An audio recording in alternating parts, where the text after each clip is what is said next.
Hi everyone, good morning, good afternoon, and good evening to all of you. I'll wait till we connect to some of you here. Hi Claire, hi Chef, hi Sarah, how are you all? Alright, I'm seeing many of you are joining, so let me start. Okay, so this is going to be a very interesting topic this time. It's about headaches and migraine. So this hat that I'm wearing today, it's not a gimmick. It is part of the headache. Yes, I had my Avonix and I'm having headache today. Well, to tell you that headaches are not considered as a symptom of MS, but it has also been seen that there are many cases in which we say that the cases of migraines or headaches are more than the normal people in MS. So why people with MS have more headaches than the general crowd, and what is this headaches actually, and how can they be treated in a natural way with diet and nutrition. So I'm gonna invite our guest today, whose name is Susannah, and she is a headache nutritionist and she is a dietitian, and she will tell us about headaches. I'm not able to connect to her. Give me a moment, please. Susannah, can you please send me the request here? I'm not able to connect to you.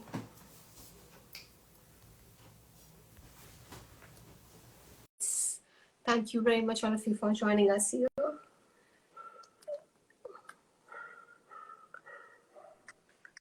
Hi. Hi. There we go. We got it working.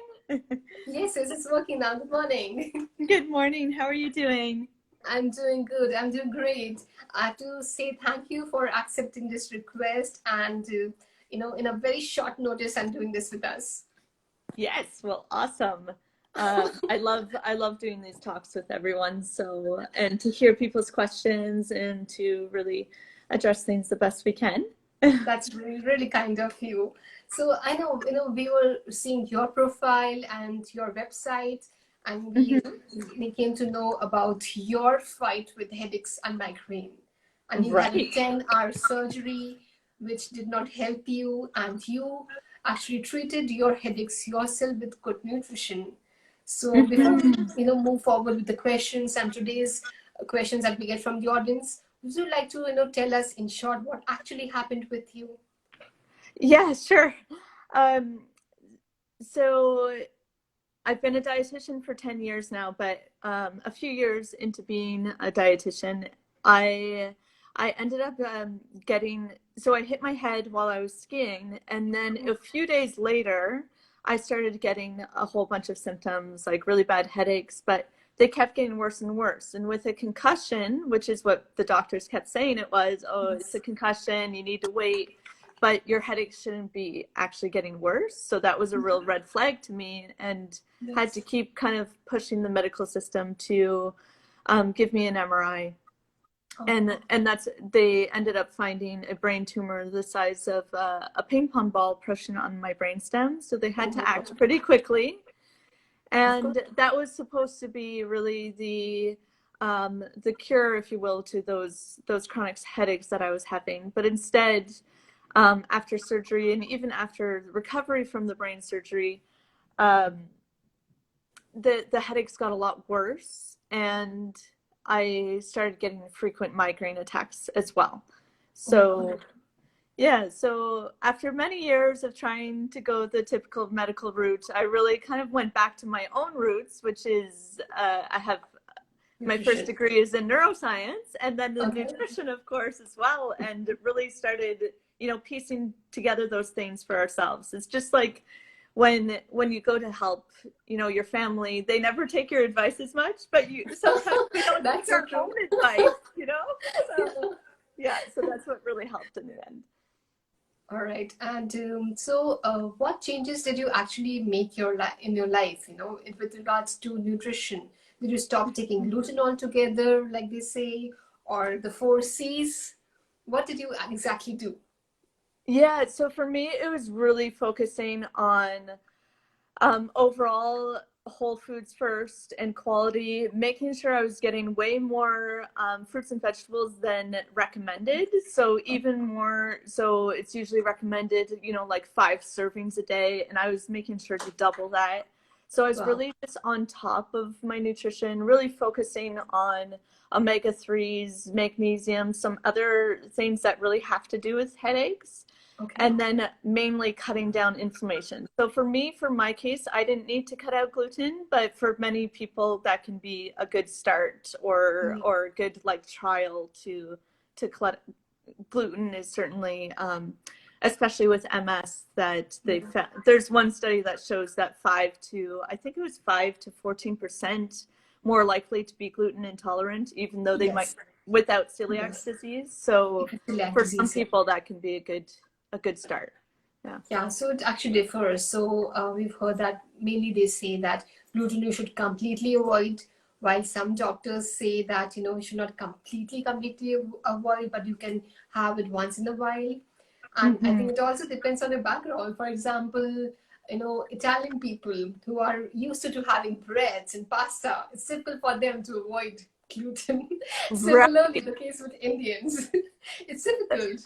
But yeah, like they say, everybody's body is different. Everything Everybody's reacts body differently. is different, and I think overall it's all a really it's a tolerance level for everyone. So there's Absolutely. always a tolerance level to gluten as well. So for some people Yes. that tolerance level is really low, and then for other people they can tolerate a lot more.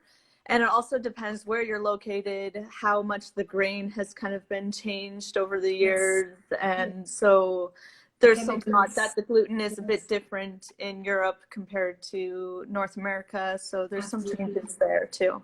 Yeah. That is so true. Okay. Okay. Speaking to about you about the technical aspects of headache. So, Mhm. what kind of headaches do we see normally in MS patients? Yeah, so there's a lot of tension headaches. There's a huge association between migraine headaches and MS as well. Yes. So, um, but in the end, all headaches, there's over 100 different subclassifications of headaches, Okay. and differences in severity levels. But as soon as you're having any type of head pain, then you can kind of look at what are some of the nutrition different changes we can make to lessen that severity. Right. So it's not so much the type of headaches that matter as much. It's really that if you're getting them, then you want to target really that head pain and the inflammation that's happening in the head, especially, and the rest Oh, of the body. okay. But what do we describe tension headaches as? I mean, Yeah, what so is this exactly? yeah, tension headaches can really be pain in any part of the head. So for a lot of people, they experience a lot of pain in the forehead. For a lot of migraine patients, it would be pain on one side of the face, and but for some people, it's both Yes. sides of the face. It can be the ocular nerve where your eyes just feel like you want to like kind of pull them out. Yes. Could be Yes. the back of the head. So there's really a lot of different kind of ways that it manifests. Right. But those are some things to watch for sure. Right. I know that when I had started having headaches, I started having headaches after 6 or 7 years of MS diagnosis. I never Okay. had migraine ever before. And the kind Mm, of migraine I have is one side mainly. And whichever okay. side I have, my entire face of that side just swells up. Okay. It's embarrassing, to go Yeah. on about it this way. So Yeah. that's really, oh my God, frustrating. But yes, I know that my doctor has also prescribed me medicines for head for migraine specifically, but I Okay. chose not to take those because I thought, I want to heal myself more naturally with more rest, lots of As much water, as possible. and Yeah. cutting down on the cheese and the chocolates and all. So that's Yeah. my take. Because medications certainly have a huge place, and if it makes you feel better, then that's really important. But there's a point where we're just taking too many medications, and then that just contributes to fatigue and other symptoms. That whenever we can, we want to really take the lifestyle approach, because in the end, a medication isn't getting to the root cause. It's really just that band-aid solution. So if we Superficially. can get lower down and get to that root cause, Yes. then that's what really makes a difference in the long run. So. Absolutely. I'm going to read out all the comments that I'm getting. So I can see Jellylex has written about the diet we were talking about. She has written, it's all about balance for me. I have cut back on gluten, but I have not cut it out completely. Yes. I can see another question by MS Warriors, and he's written, sometimes I get headaches randomly for no reason whatsoever, and they can last very long. Do you know how can I avoid those? So avoiding the headaches that last for a really long time, is that what it said? Okay. Yes. Yeah, so the main thing is to always focus on the prevention piece. So we want to, for me, I always look at the nutrition as a registered dietitian, but there's also it's really never one thing. So you really want to look at all aspects of lifestyle. So things like sleep. Are you getting at least 8 hours of sleep a night, or 8 to 9? And in today's society, we often let the sleep go, but the sleep has the most important part for that brain repair. Are we controlling our stress through meditation, deep breathing, and whatever we can do stress-wise to kind of relax more often? And then from the nutrition point of view, there are multiple different kind of food groups to pay attention to. Would you like me to jump into that now, or? Yes, of course we can talk about that. Okay. So overall, I really like to think of things as trigger buckets. So for say the regular population who doesn't really deal with headaches, or they deal with them once in a while, then I kind of think of them as having a bucket like this size, a medium-sized bucket, and all of the different triggers, whether it's food, sleep, stress, hormones, all these things kind of add into that bucket. And once it reaches the level, the threshold, then a headache starts. But those who deal with headaches or migraine or anything on a regular basis, we have a much smaller bucket. So we've got the regular population, and then we've got the migraine population, where their bucket just fills much sooner. But it's multiple different triggers that add to that bucket. So you want to, some of those are unavoidable. Some of it is environment. Some of it is, for many people, the stress is, can be dealt with, but unavoidable overall. And so something that we can control is our nutrition overall. And so some things to really pay attention to. So this is for migraine patients overall, but also MS patients, is to really focus on omega-3s and getting enough omega-3s, but especially omega-3 through natural forms of food. So I think most people are aware that, oh, I need to take more omega-3, but then they take it in the supplement form, which is great. That helps, most certainly. But then we kind of avoid the food aspect. And the food aspect is like that synergy. There isn't just omega-3 in the food. There's all these other nutrients. So really making sure that you're getting at least 2 sources of fatty fish or alternatives every week. But even more than that, to help with the myelin and to help with that, just getting that fatty, those fats into the brain. So we can look at fish like mackerel has the highest quantity of omega-3, then salmon, herring, oysters, sardines. Those are all really high fatty fish. And then alternative sources would be things like flaxseed oil, hemp seeds, chia seeds, walnuts. So really making sure there's a lot of that in the diet, and not just resorting to the supplements. So, and then the next thing to think about is antioxidants. So with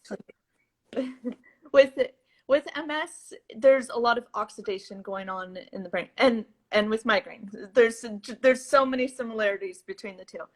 But with all of the oxidation happening in the we wanted to make sure. We're take a second. Antioxidants, yes. So we want to make sure that we're getting a lot of like bright colored foods. So lots of fruits and vegetables, the colorful ones. So I think most people think of antioxidants as blueberries, raspberries, Yes, strawberries. Like the absolutely. berries, we know Yes, have a lot of antioxidants, but things like pecans are extremely high in antioxidants. right. Flax is extremely high in antioxidants. Okay. Um, so dark chocolate is another one and dark chocolate of 70% or more has a lot of antioxidants. As soon as you're adding Hmm. milk and sugar, it loses kind of all those Hmm. antioxidants. Um, Artichoke, goji berries. So all of these are really high in antioxidants to break down that oxidation that's happening in the head and that the inflammation that results from it. So really focusing on a lot of antioxidants. And as I said at the very beginning, that's one of the main things that made a difference was rather than following the recommended levels of fruits and vegetables, to increase that to the next level and take that Hmm. much more. Right. And in many ways, it's easier said than done, right? Like when you're feeling fatigued, Yes. you're not feeling well, you're just completely drained, and if you have a migraine on top of that, like food is kind Oh of the God, last. yes. You're just doing what you can, right? Yeah. And in those moments, for sure, you just want to get by and do what you can. But on the days where you're feeling well, really increase and really focus. It often comes down to planning ahead. And Hmm. even planning ahead could be an hour ahead. Say, okay, I want to have lunch at 1 p.m. Um, what are some vegetables that I can include in that lunch? Yeah. And and really thinking of the easier prepared vegetables. So there's a lot of frozen vegetables that are excellent because Okay. um, what happens during harvesting is that if it's going to be a frozen vegetable, they take it from the plant and they freeze it right away. So all those nutrients are frozen Okay. and there. Whereas if you're with fresh vegetables, which often are more time consuming, we might buy them all and then they sit in the fridge. But with each day after harvesting, it does lose some nutrients. So actually, um, going with frozen vegetables is a great option. So things like frozen broccoli, they've got all those steamable bags that are really great. That's a really quick way to get some vegetables in. Throwing Okay. things in like chopped spinach, chopped kale, throwing that into any soup or any casserole or Smoothie. Yeah. smoothies, exactly. Other things that I like are like spiralized vegetables. So say I was going to have a pasta dish, I always put half pasta, half spiralized butternut squash or carrots. Those Okay. two especially are really great to put with the pasta. But always having that on hand. Butternut squash is another one that I always have in the freezer because I hate cutting it up. Like taking off the skin, it like kills my wrists. So that's something to have in the freezer too, and those that can be added to soups and all kinds of things. So Yes, but what you are saying is absolutely right. We need to find the nutrients in what we are eating. So have natural stuff more than mhm. have depending on supplements. But you know, since we are MS patients and we know that maybe we have more deficiency of certain minerals or nutrients more Mhm. than the other general crowd. In that way, no Absolutely. matter how much food we take, the nutrients we take from the food, they are still going to be deficient of something more than the other. So what Yeah. do you think about that? How can we and what? So for example, if we are taking care of a diet well, having flax seeds and all the other things that you Whole food. kale, everything that you suggested, what are the other supplements that you think that we should mandatory take that that Yeah. keeps our level proper? Yeah, so some of the ones that are best, that have the best evidence behind them, because with supplements, it's easy to be, eventually you look at your supplements and you're on 20 supplements, and then how much of Oh that are we yes. absorbing, right? So the ones you really want to focus on are vitamin D for sure. There's a lot of evidence behind that one for MS, Absolutely. especially in the months that we can't get vitamin D through the sun. Yeah. So like I live in California and I still don't get it through the sun between October and April because you're wearing long sleeves. So even though it's very sunny out here, Yeah. like I'm wearing long sleeves, so I'm not getting the vitamin D. So Yes. really taking vitamin D through supplement. That's number one for me. Okay. Next would be magnesium because there's there's something like 60% of the population that isn't getting enough magnesium through food. So that can be a good supplement to, like, you still want to get it through food, but then that can really help top it up. Sorry, just need to grab a sip of water here. Yeah, of course. I keep it ready with me all the time. Another one that's been shown to be often deficient for headache sufferers is riboflavin, or B2. Okay. So that one is there's some ways to get it through food for sure, and something like nutritional yeast. Have you used that before? That it's something, it's like a powder that you can sprinkle on foods, and that's a really good way to get B2 without having to take a supplementation. People mostly talk about B12. B2 is something we have hardly heard of. Okay, there we go. So yeah, in migraine research, B2 is a popular one to make sure that a lot of people just aren't getting enough of. Actually, I'm just gonna grab my my nutritional yeast to show everyone. Just a second. Sure. So everybody who's listening to this, B2, vitamin B2 is something we all have to pay attention to. We have never spoken about this earlier. Yeah, anyone who suffers with MS and headache, the two components, then B2 would be a good one to watch for. So this is nutritional yeast. Have you seen that before? No, I'm in India, so maybe this brand I don't get here. Right. So it's a seasoning that you can kind of sprinkle on foods. A lot of people use it instead of it's very popular amongst vegans to use it instead of cheese, but it's nice to sprinkle on things just to get those B vitamins, but then it's also at the same time as you're eating. And actually that's a good point. For vitamin D, you want to take vitamin D at the same time as a meal. Okay. It just really helps with the absorption. Okay. Vitamin D and B12, yes. Yes. So B2, sorry. Yeah, you're going to say something?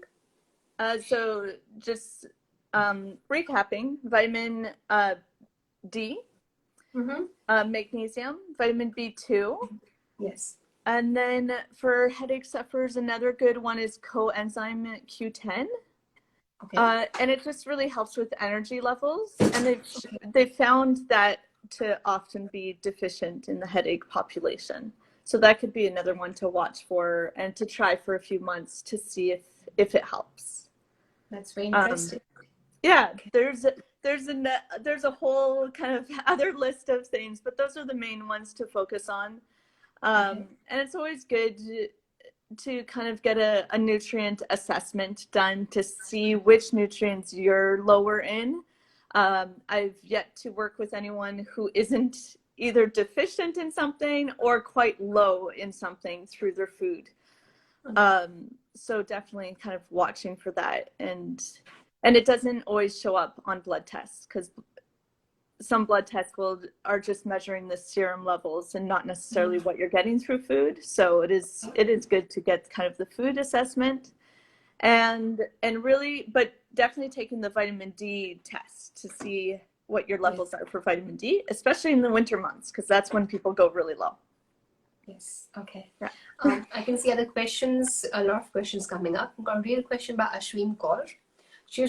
I'm currently in degree college, and my course is such where there is a lot of stress involved. And I already get a lot of headaches due to stress, and I really don't want it to be a trouble in the long run. So what do you recommend for this? Oh man, yes, I remember that all too well. Oh God, yes.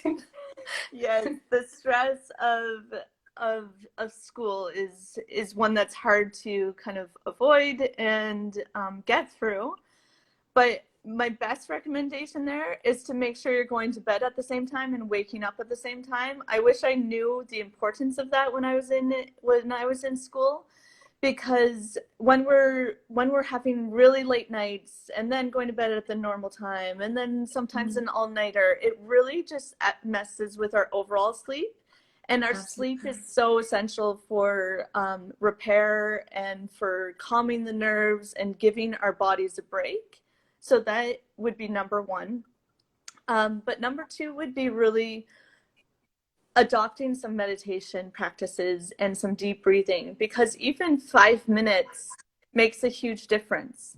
So when you're feeling extra stressed and you're trying to study and you're saying, I'm not ready, then just check in with yourself and say, okay, I need a 5-minute break. And you just close your eyes and you just remind yourself, like, okay, thoughts, I'm just observing my thoughts, I'm just letting it go.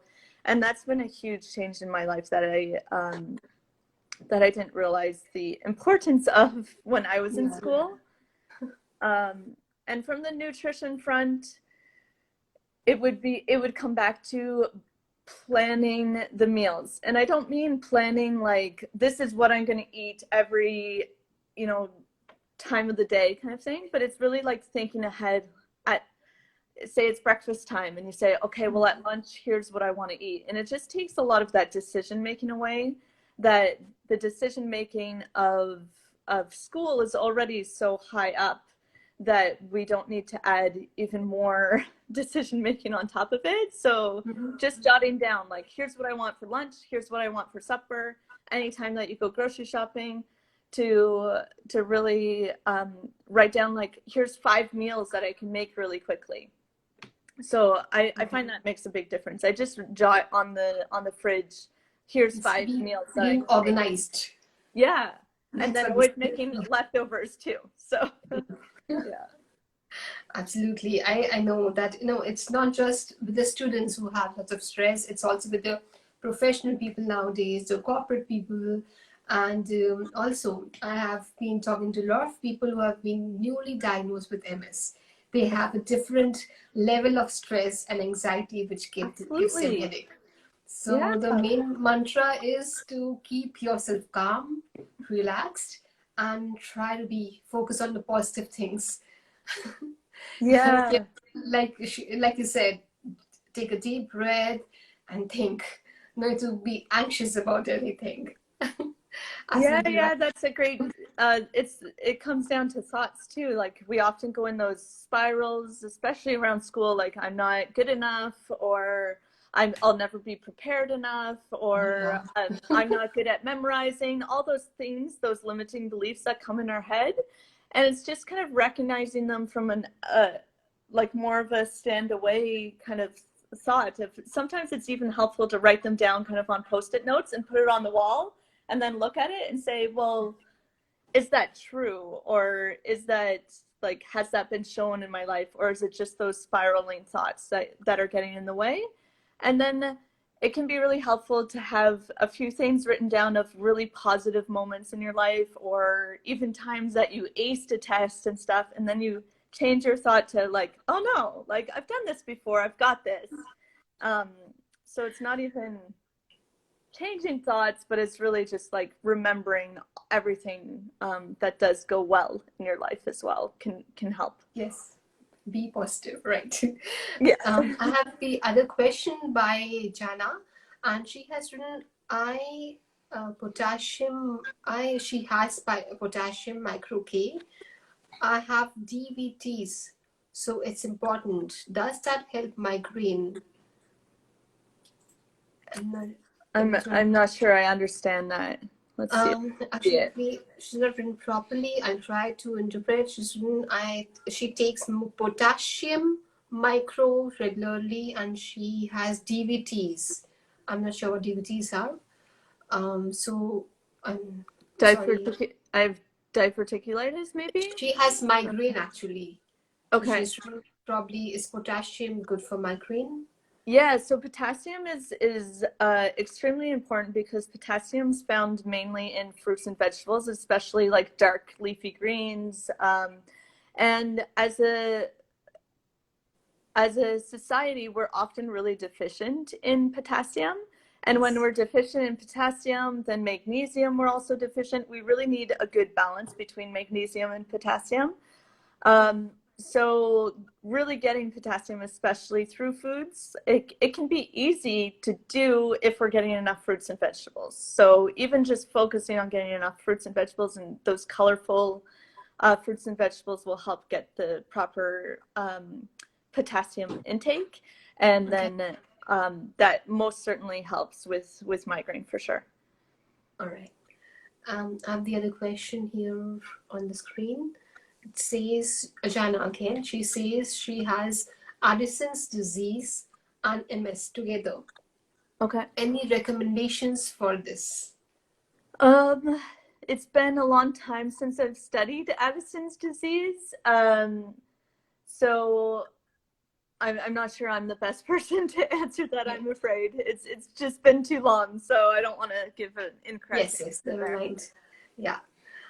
Okay, I have the other question here by Wrestle News, and he's written, can you suggest any kind of ointments can be used for a quick relief for headaches?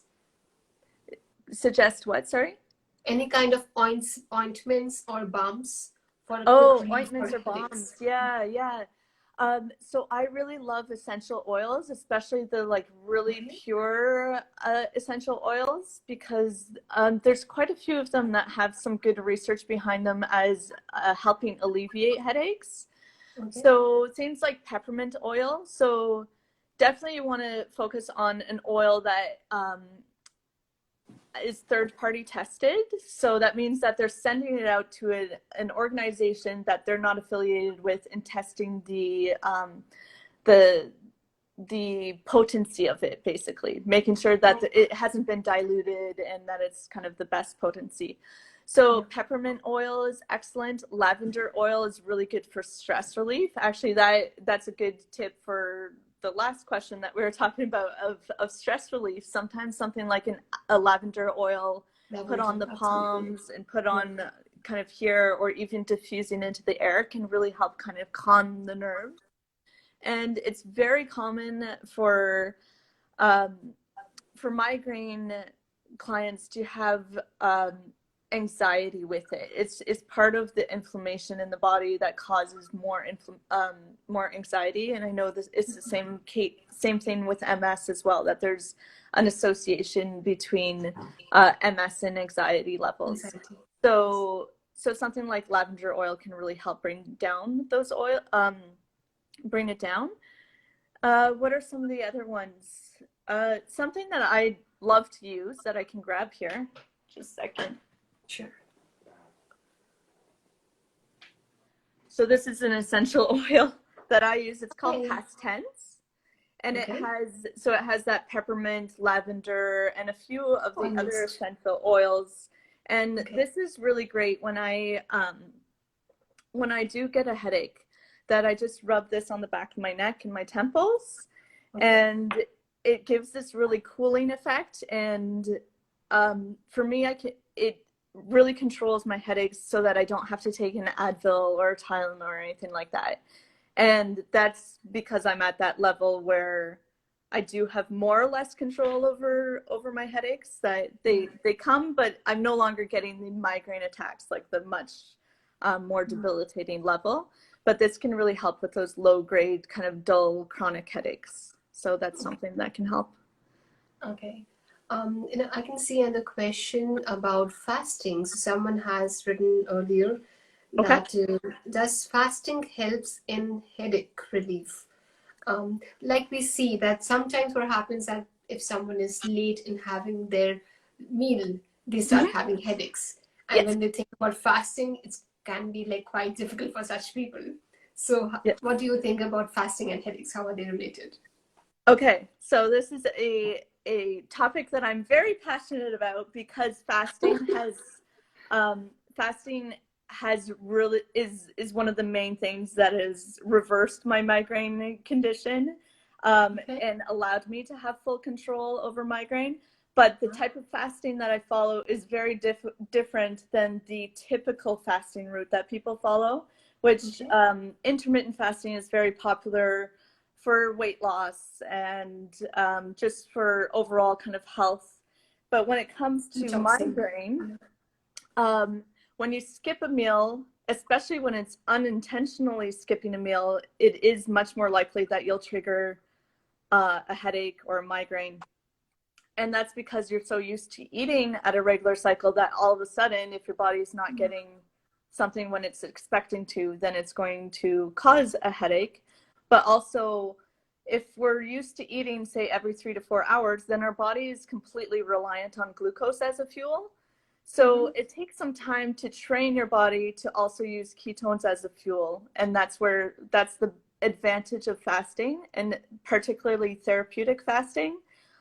When we're fasting for longer periods and getting into ketosis, then our brain can use ketones as fuel. And the more often that we do that, then the easier the body has an easier time using ketones as fuel, because it becomes more and more efficient and not reliant on the glucose as fuel. Okay. Does that part make sense? Yes, it does make Okay. sense, but what exactly do you do, when it comes to fasting? Yes. So I call it therapeutic fasting because instead of doing like 16 hours of fasting or 18 hours of fasting, which is more the typical style of fasting that a lot of people follow, instead, I'm really matching my circadian rhythms, first of all. So all days of the week, I stop eating when it gets dark out, and I do eat early in the morning. So I'm calories earlier during the day. And then I add therapeutic fasting on top of that, which for me looks like 24 hours of fasting twice a week. So every Monday and Thursday are my fasting days. And so from Sunday night to Monday night, so Sunday supper to Monday supper, I'm fasting in between. So there's no day that I'm not eating, but there is a 24-hour period. So in that 24 hours, you don't eat anything at all? No fruits, no coffee, tea, beverages, nothing? I do have tea.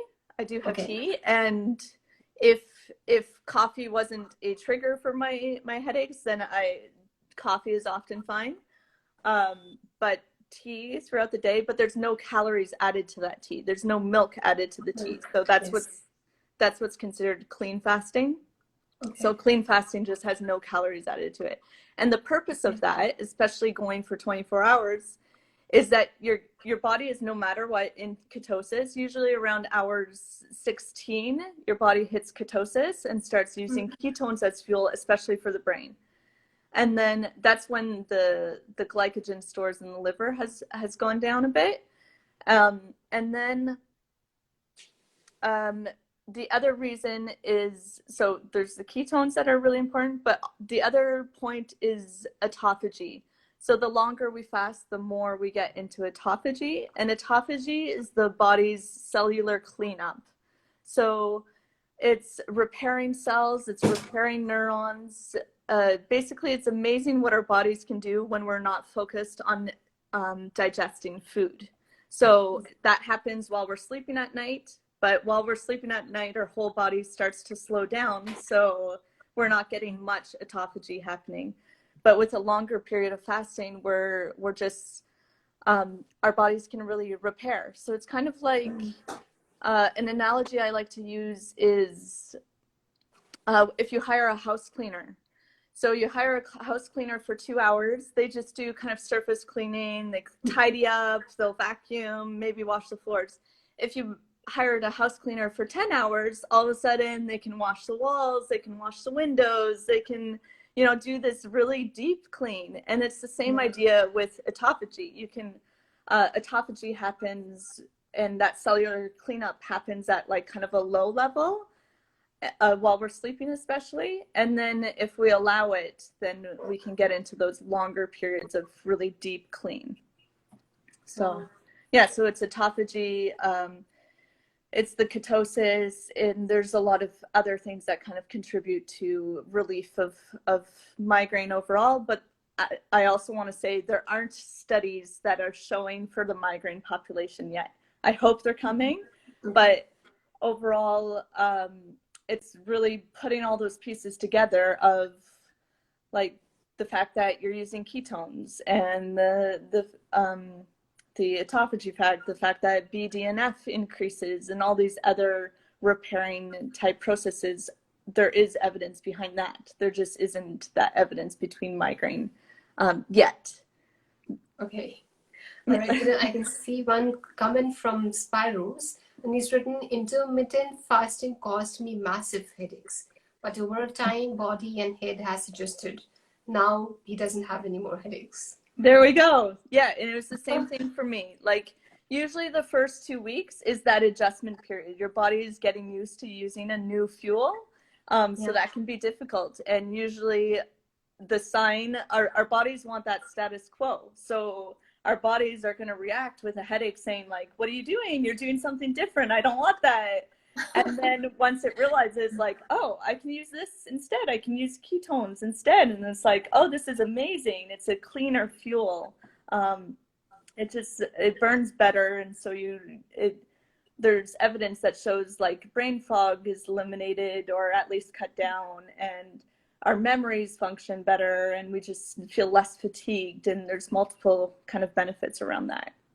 Because people have this thing, that if they fast, they will, go low on energy levels. So they are even scared to even try out such things. So this is the general perception about fasting. Yes. For many people. And that's also partly a myth in that if we're completely sugar burning all the time, so glucose burning, then we're constantly reliant on these like cycles of glucose. So whenever we get a spike, then there's a low afterwards, and then we feed it with more glucose so that we bring it back up, and it's just this roller coaster idea.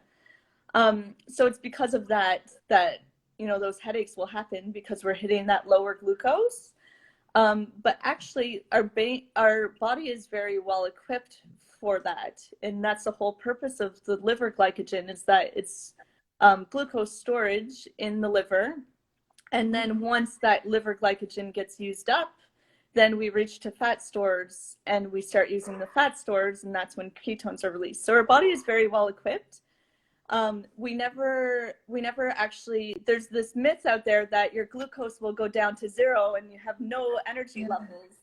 But actually the science shows that your glucose level does go low, but then our liver actually creates glucose. It's called de novo lipogenesis, and it creates glucose.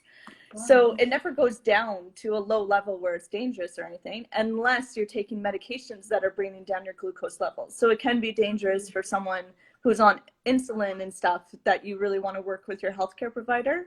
Yes. But just overall fasting, you always want to check with your healthcare provider before you try anything new like that, and make sure that there aren't any like medications that are counterintuitive to it or going to cause some problems.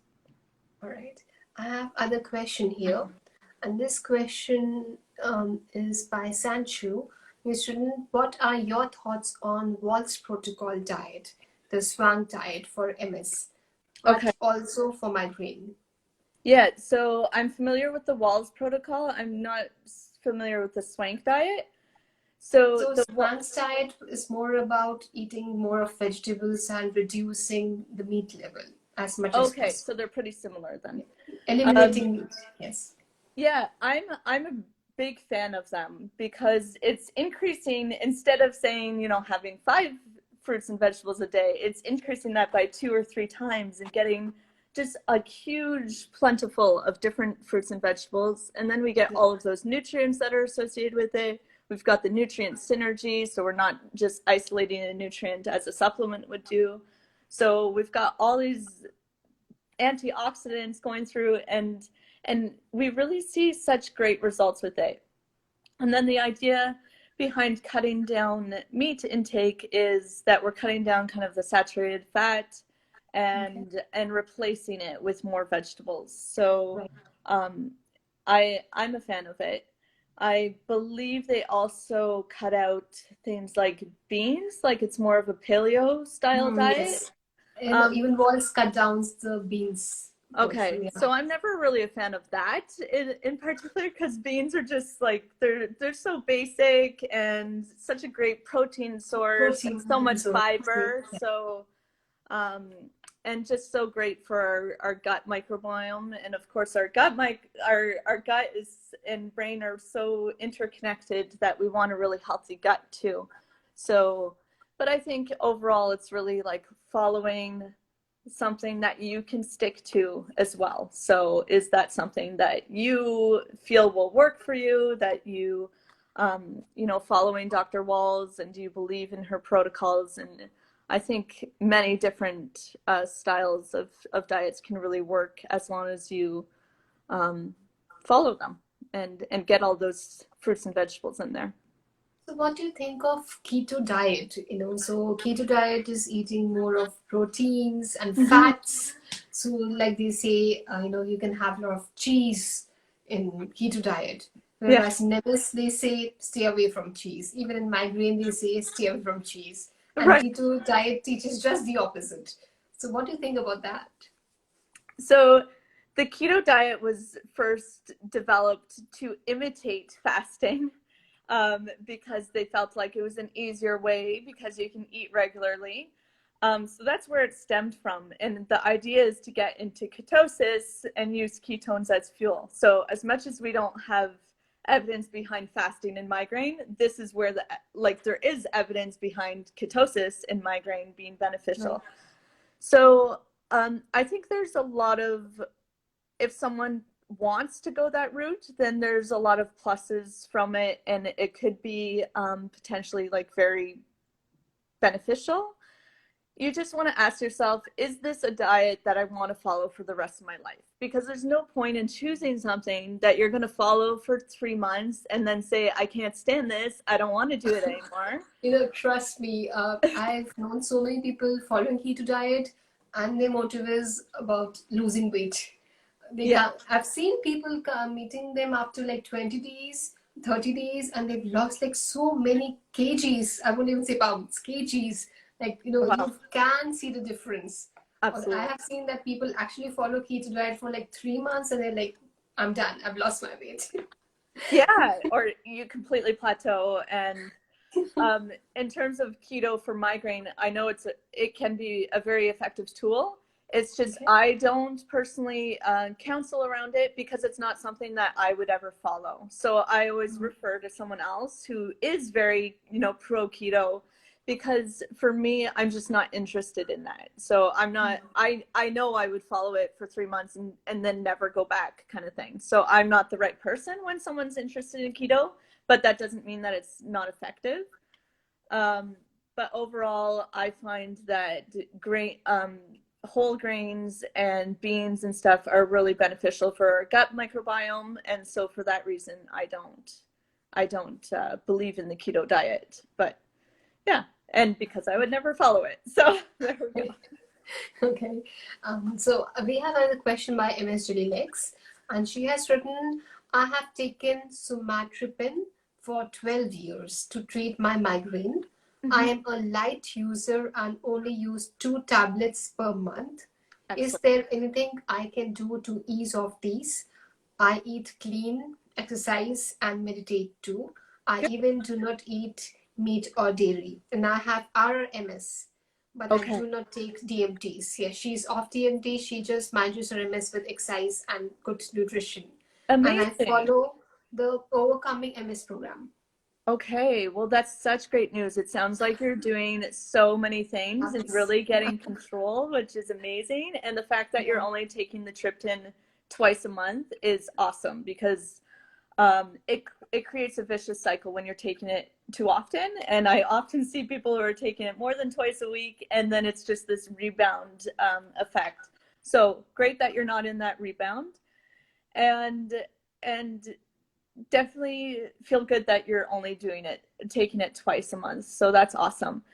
Now, what some people kind of get tripped up on is that a very healthy whole foods diet isn't necessarily um, a migraine-free diet, because there's a lot of really healthy foods that can cause inflammation in the body, especially if it's a food that you eat really often, that sometimes that might be causing inflammation. So um, there there's a test a functional diagnostic test that I run to it tests 140 foods, and this isn't the IgG test that you get at a lab. This is very different, but it's testing the long-term inflammation of foods. And sometimes it can be something like an apple is causing inflammation in your body because Wow. maybe as a kid you ate a ton of apples and then your body just started to target it and saying that it didn't want it there. So sometimes it's a very healthy food that you may be taking in and you're saying, you know, I'm eating so much kale and I'm doing all these things right, which you are. It's just sometimes our own body will attack even really healthy foods. Oh my God. So sometimes it's looking into a bit deeper. So even doing a headache journal for a few weeks and really seeing if there's any patterns there. You know, if you're having kale every single day, and you can try to take out that kale and see if it has an effect. But really, I find this test just kind of helps you get there faster, basically, and test some of those really popular foods for you. But on top of that, following like a rotation style diet. So if you had, you know, salmon, kale, and some kale smoothie or something, and you're used to having that every day, then you want to rotate it so that you're having it one day and then not for the next 2 days. You're having something different the next 2 days, and then you have it again. So that's called the rotation diet. So you're not having too much of one food over and over. So that She can be. has written that her migraines usually appear whenever she is having her cycle of periods. Okay. Not sure if it's food related, maybe. Yeah, so sometimes it's not always food related, absolutely. My estimate is that migraine can be brought down quite a bit, and the frequency, duration, severity, all of that can be cut down with food, but it's not the case in all cases. Like there can be certainly some other underlying root causes. Um, what did I want to say though? Can you repeat what you said? Yeah, her migraines appear mostly in the cycle, during her cycle, Oh her yes, menstruation the cycle. hormonal cycle. Yes, and Yes. that's super common. Nutrition can help subside it. So uh, when our estrogen drops, which Yeah. is so days 14 to 16 of the cycle, and then just before a period when our estrogen drops, then that's when we're more likely to trigger a migraine attack. And food can help balance it by not having like too many carbohydrates, and it just helps with the it's called the endocannabinoid system. But food can certainly help. So during those times that you're more likely to get a migraine, just being extra careful of how often you're eating, how many carbohydrates you're eating at that time. For a lot of people, they can cut down their carbohydrates just even in those 2 times of the month, and that can help diminish the chance of getting a migraine due to that estrogen drop. It's often because the estrogen is going down really quickly that it triggers a migraine. Wow, that's interesting. That's something new. Okay. I have the other question by Sparrows, and he's written, many people strain eyes, needing glasses or contacts, and Mm-hmm. that can also cause them headaches. Yeah. Yes. So, yeah, one of my question was actually, how is headache related to optic neuritis? So, Yeah. I So think this is it.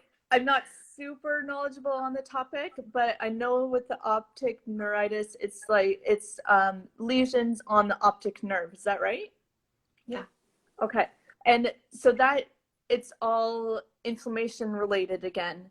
Yes. So it causes more inflammation. And so that's why when we kind of cut down inflammation in our diet, and foods that cause inflammation, because I didn't mention this, but foods that cause inflammation especially are anything that's processed foods, foods that you're intolerant to. So a lot of people are intolerant to MSG, caffeine can be very inflammatory for a lot of people. Gluten, we mentioned, can be inflammatory. But just anything that a lot of any like white flours or things that have been stripped from their nutrients, a lot of those are very inflammatory. So watching that. But overall, that eye strain and migraine is absolutely a huge trigger, and I definitely recommend everyone gets an eye test every year. But even then, we're just a society who's on our screens so much more than 10 years ago even. So for me, this is a huge problem. It's just like watching how much screen time I have. Um, So definitely really being aware, and there's some apps to make sure that you're not on social for too many hours of the day, or if you work on your computer, then maybe you don't want to watch TV at night, and just really trying to balance the screen time can really help. But definitely that eye strain is a huge trigger for migraine. It really it's one of those triggers that adds into that headache bucket and brings us close to that threshold. So it's never one thing, but it certainly contributes. Okay. So Susannah, it's been almost 55 minutes that we have been talking. What? Yeah, that time was so just fast. flies. Yeah. ms&diet has been banned in Australia. Wow. I didn't know that. That's amazing. Just saw that comment there. Yes, I saw. Okay, so you know what? I'm gonna take the last question so that we can take in the last 5 minutes. Yeah, and sure. then wrap it up. So I can see one more question is about workout. Someone has written that is yoga good for migraines? Is working out good for migraines? Is that what the question? Yeah, he's specifically written about yoga, but of course any kind of workout. Yes, yoga is like extra awesome because it's got that meditation side of it and the exercise side of it. So yoga for sure. And exercise in general is super beneficial because even 5 minutes of exercise can release some opioids in your brain. And opioids, we all know the opioid scandal of like drug wise that we're giving out too many opioids and everyone's getting addicted. But the natural opioids that our body creates are amazing things. And even 5 minutes of exercise can release those. And when our body is releasing opioids, it's helping with that inflammation in the brain. It's helping with feeling good. And when we feel good and less fatigued, then it's almost like we're taking out triggers. When we're doing exercise, it's like it's bringing that threshold level, or it's bringing our trigger level down. So exercise is extremely beneficial, and yoga is just one of those great exercises. So it's finding what works best for you. So I love yoga, but overall I find it really difficult. I'm not flexible. So for me, like a planned sport or more of a team sports are really effective for me, or going for like a long walk.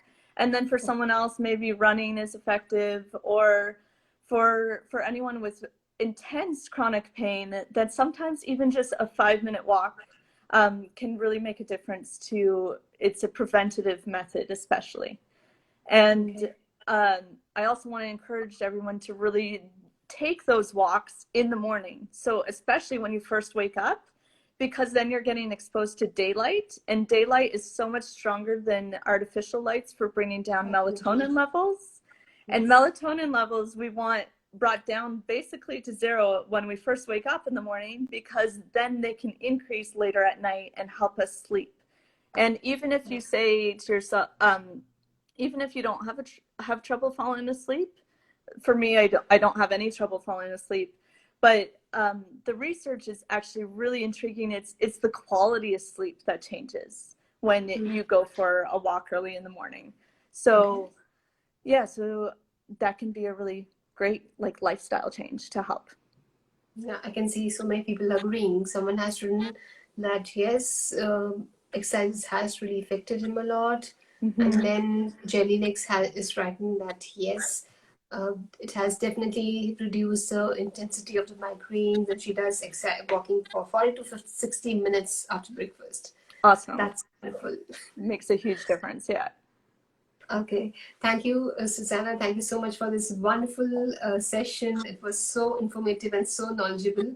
Just last thing before you leave, would you like to give any kind of advice or suggestion to everybody who's listening to us today?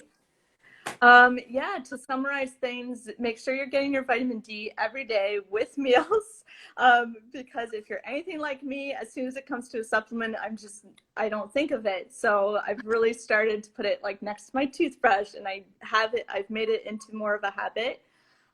Getting that walk first thing in the morning, and then nutrition wise, really thinking of everything eating with as much color. So it's awesome to look at your plate every time you eat and you say, how many colors do I have on this plate? And, you know, if it's one or two, then you say, oh, well, I better get a green in there and something red, and that will really Oh. help that antioxidant level. So, and then just, and fat as well, like getting those fatty fish in as much as possible.